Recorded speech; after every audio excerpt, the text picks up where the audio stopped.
আপনি নিজে খোদা রে, যারা সুন্দরভাবে আমাকে সুন্দর করে অন্তরে রেখে চলবে, যারা তাওয়াক্কুল রাখবে, আমি আল্লাহ তাদের জন্য খুব সুন্দর করে আমি রুজির ব্যবস্থা দেব। কোন জায়গা থেকে দেব সেই যেন নিজে অন্তরে পরিকল্পনা করে শেষ করতে পারবে না। আপনার বাড়িতে খাবার নেই, আল্লাহ রাব্বুল আলামিন তার ব্যবস্থা দেবেন। কোথায় থেকে দেবেন? তিনার উপরে জিম্মেদারি রয়েছে।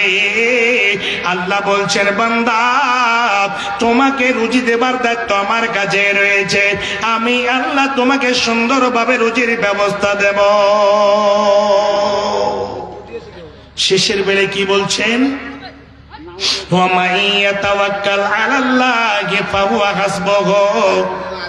যারা আল্লাহর প্রতি তাওয়াক্কুল রাখে, যারা আল্লাহর প্রতি বিশ্বাস রেখে চলে, যারা আল্লাহর প্রতি তাওয়াক্কুল রেখে নিজের জীবনটাকে কাটাবে, আল্লাহ বলছেন আমি আল্লাহ তাদের জন্য আমি একাই যথেষ্ট। আর কোন জিনিসের অসুবিধা হবে না। যা জিনিসের প্রয়োজন হবে, যে কোনো জায়গাতে আমাকে স্মরণ করবে, বিপদে পড়েছে আমাকে স্মরণ করবে, আমি আল্লাহ তাদের জন্য যথেষ্ট। যে কোনো জিনিস চাইবে, আমি আল্লাহ তাদের জন্য খুব সুন্দর করে পৃথিবীর বুকে ব্যবস্থা করে দেব। হে বাপজান আমার, হে মা জননীরা, যদি আমরা তাওয়াক্কুল করে চলি, আল্লাহর প্রতি বিশ্বাস রেখে চলি, কেমন ভাবে রুজি দেবেন হাদিসটা শুনুন। বিশ্বনবী বলেন, লাউ আন্নাকুম কুনতুম তাওয়াক্কালুনা আলাল্লাহি হাক্কা তাওয়াক্কুলিহি লা রাযাকতুম কামা ইয়ারযুকুত তায়র তাগদু খিমাসান ওয়া তারুগু বিতানা। বিশ্বনবী বলেন, যদি আল্লাহর বান্দারা সুন্দরভাবে আল্লাহর প্রতি তাওয়াক্কুল রেখে যদি চলে, আল্লাহর প্রতি ভরসা রেখে যদি চলে, তাহলে আল্লাহ রাব্বুল আলামিন কেমন ভাবে রুজির ব্যবস্থা দেবেন দেখতে পাবেন।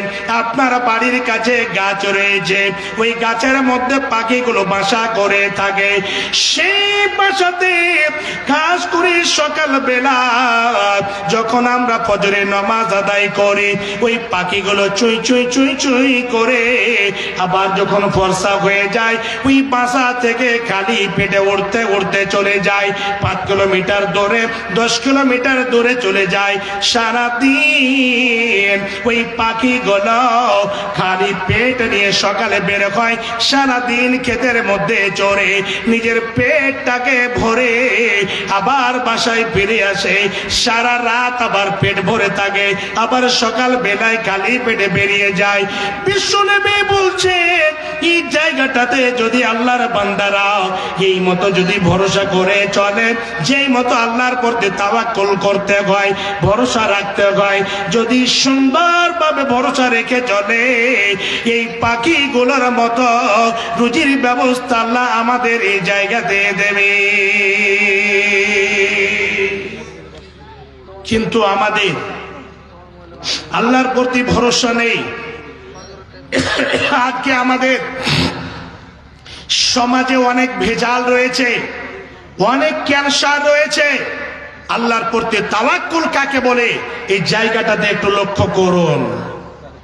বনী ইসরাইলের যুগে একজন গরিব মানুষ ধনী মানুষের কাছে গিয়ে বলছে, ভাই আমাকে বেশি দিতে হবে না, 1000 দিনার একটু আমাকে দেন, আমার প্রয়োজন রয়েছে। যে লোকটির কাছে গিয়েছে সেই ধনী আল্লাহর বান্দা বলছে, আপনি যদি 1000 দিনার আমার কাছে নেন, তাহলে পারে আপনাকে কি করতে হবে শুনুন, সাক্ষী নিয়ে আসতে হবে।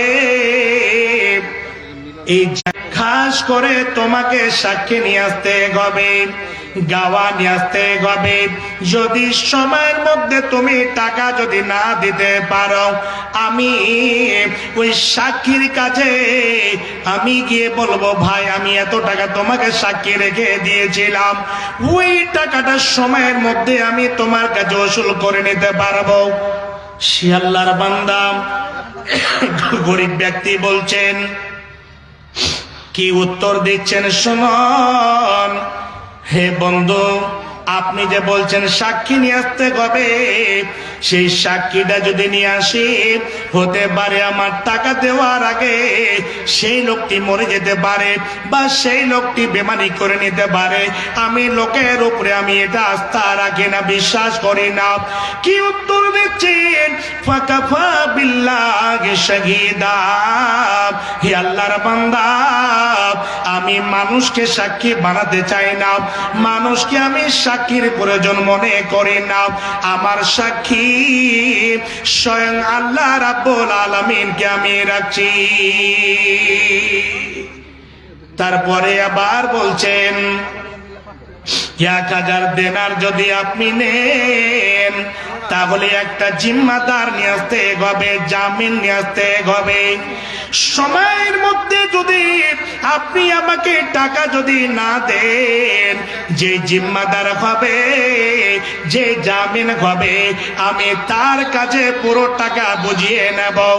সঙ্গে সঙ্গে আল্লাহর বান্দা সেই গরিব ব্যক্তি বলছেন, শুনলেন? ফাকাফা বিল্লাহি কাফিলা। হে আল্লাহর বান্দা, আমি মানুষকে জিম্মাদার বানাতে চাই না, আমি স্বয়ং আল্লাহ রাব্বুল আলামিনকে আমি জিম্মাদার বানাতে চাই। সুন্দরভাবে 1000 দিনার তাকে দিয়ে দেওয়া হলো। আবার সময়কে একটা নির্ধারিত করে দেওয়া হলো।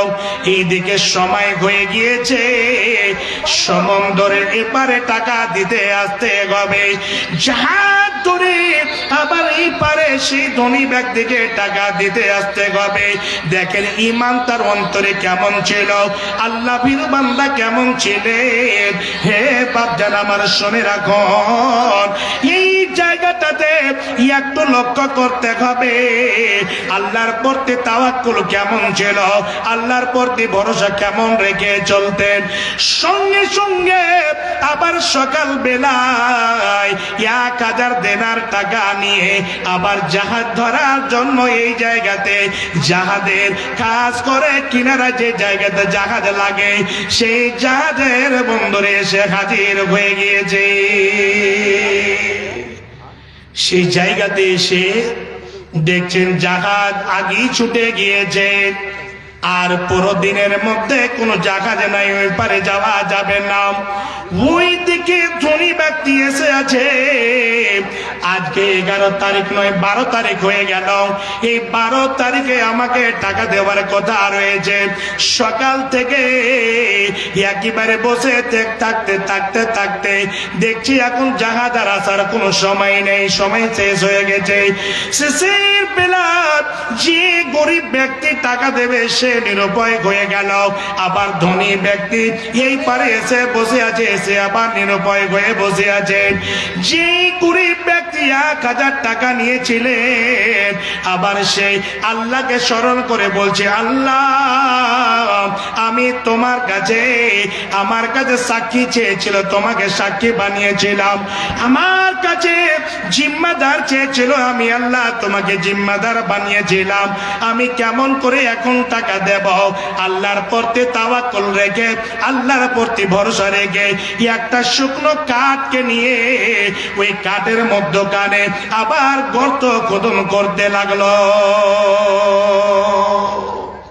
সুন্দর করে গর্তটাকে খুঁড়ে দেওয়ার পরে, মধ্যটাকে ছিদ্র করে দেওয়ার পরে 1000 দিনার ওই টাকাটা সেই ছিদ্রের মধ্যে ঢুকিয়ে দেওয়া হলো।